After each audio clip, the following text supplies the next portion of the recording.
Okay lang, tatay ng mga estudyante ng prep 3. Parito lang po kayo.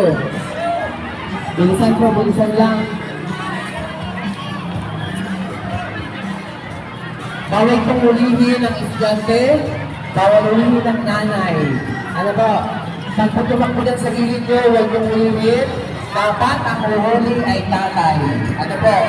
Pag iba po ang uhuli ay ibabalik. Naintindihan po. Ito na po. Mag-form na po tayo ng pagulong-tingin. Wala na pong tatay dyan. Sayang po pag-lecture natin sa Christmas. Pakibilisan po, mainit. Yung mga tatay po, ano kayo nung dyan sa gilid? Parini na kayo. Parito na, parito. Pabilis po kayo, pabilis. Pabilis po, pabilis.